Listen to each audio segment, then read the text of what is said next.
the previous section of the course, we considered the distribution of a variable and described the distribution through visual displays. You will recall that there were three main characteristics of interest: shape, center, and spread.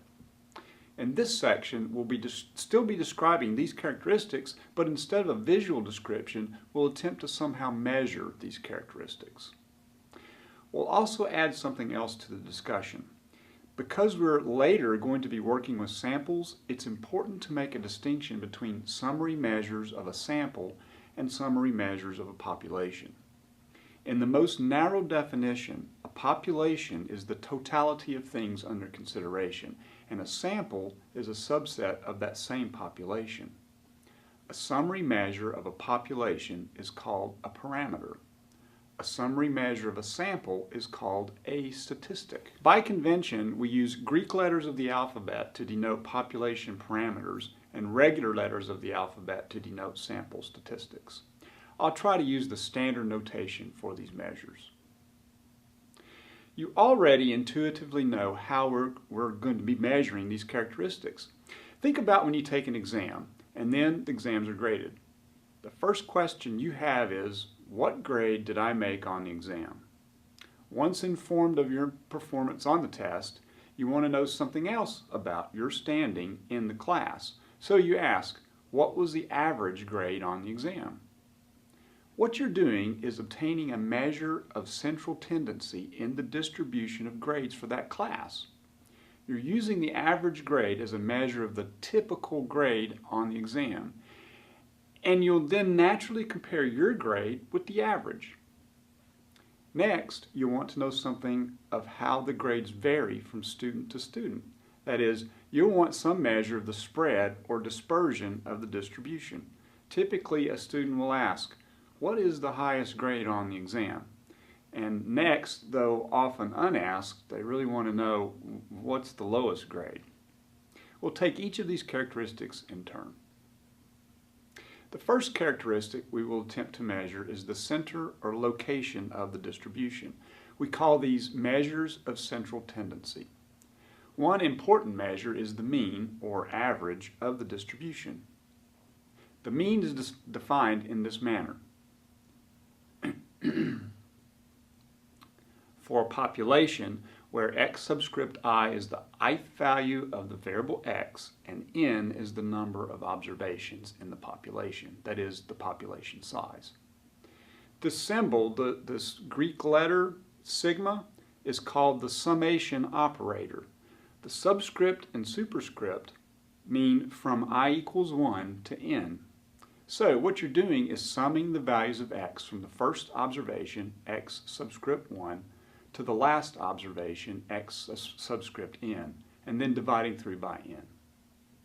Similarly, for a sample, the sample mean is where n, here lowercase n, is the number of observations in the sample size. Now, suppose the following are the grades of all the students in a class.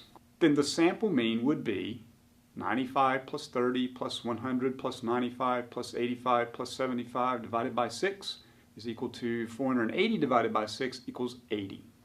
So, using the mean, you would say that the typical grade on this exam is 80.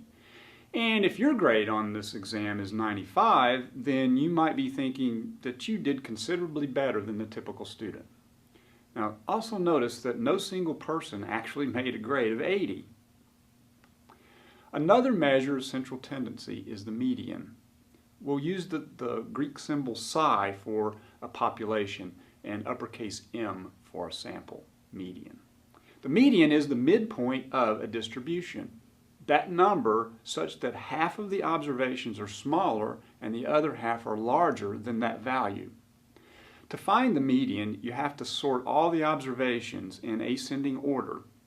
If the number of observations is odd, then the median is the center observation in the ordered list. So you count n plus 1 over 2 observations up from the bottom, and that number will be the median. If the number of observations is even, then the median is the average of the two center observations in the list. The median is quite simple to find by hand if the number of observations is small, but it can be quite tedious if the number of observations is large. So sorting routines and computer software make this task much easier for larger data sets. But anyway, sorting our grades, we have this. 30, 75, 85, 95, 95, 100. And the median would be 90.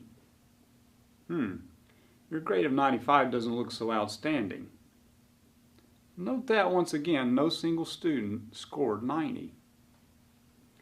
The mode is another rarely used measure of central tendency. The mode is the most frequently occurring observation. In our sample of exam grades, the mode would be 95. If you were to consider the mode as the typical grade, why, you would be the typical student in the class. For truly continuous variables, there will be no mode. The mode really only makes sense when you're looking at a histogram, and even then, there may be more than one mode or no mode at all. For this reason, the mode is rarely used specifically, but is sometimes referred to when we're speaking about distribution shapes. We'll return to this idea a little bit later. If we restrict ourselves to the mean and median as measures of central tendency, we're still stuck with the question of which is the most appropriate to use. If both measures were the same, or nearly the same, then it wouldn't matter. But in our example at hand, we have a mean of 80 and a median of 90. Which should we use? The answer comes down to why they differ. Look again at the actual data. You can easily see that grade of 30 is an extreme outlier in this data. If the grade of 30 had been, say, 70 instead, then the mean would have been 87 and the median would remain at 90. Extreme values affect the mean, but not the median. For this reason, the median is always a better measure of central tendency when describing the typical or representative value from a distribution. But the mean will be much better when we start looking at sampling to make generalizations about the population. Note also that in this case, the mean and median are much closer together than they were in the original data. It turns out that the difference between the mean and the median depend on the symmetry of the distribution, something that we'll bring back when we discuss distribution shapes. The students in this class are, in this case, a sample of all students who could have taken this class and this exam.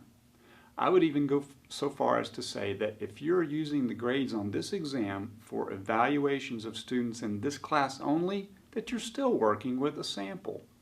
The scores these students made on this exam depended on some things which occur at random. Perhaps a poor night's sleep lowered the score of one student. If we repeated the exam, the outcomes would likely be different.